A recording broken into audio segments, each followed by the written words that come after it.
Loana poussée à bout par Sylvie Ortega? Ce troublant message qu'elle aurait envoyé quelques jours avant son overdose. Alors que Loana est toujours hospitalisée, plusieurs de ses proches sont sortis du silence. L'un d'entre eux affirme que Sylvie Ortega Munoz l'aurait complètement isolée ces derniers mois. Quelques jours avant l'overdose de la star, il aurait d'ailleurs reçu un troublant message de cette dernière.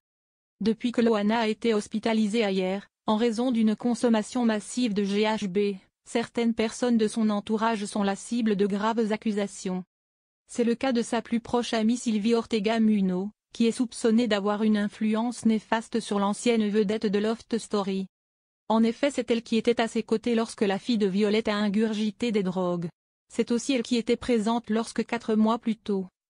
En octobre, la maman de Mindy avait été victime d'un épisode de démence.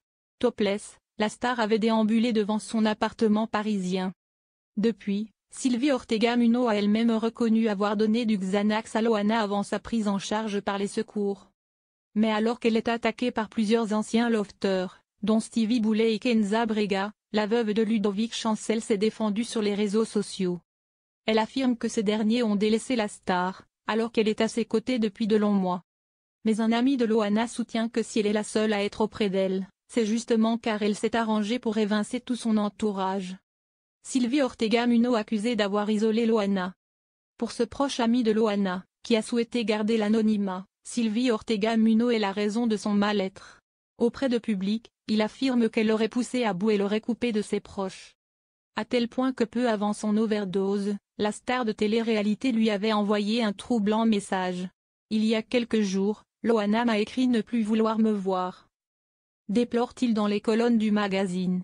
Pourtant la principale concernée, elle, continue de défendre son amie. Dans un échange dévoilé par la pire ennemie de Sheila, elle s'est dite scandalisée par les accusations à l'encontre de cette dernière. « Mais qu'est-ce que tu racontes? Je suis isolée dans une chambre où je ne peux que rarement en sortir. Non, tu prends pas de drogue ni tu ne m'en vends », y a-t-elle écrit. La fin de son message n'a toutefois pas été dévoilée par celle qui est entrée en guerre avec Benjamin Castaldi après son passage dans Touche pas à mon poste.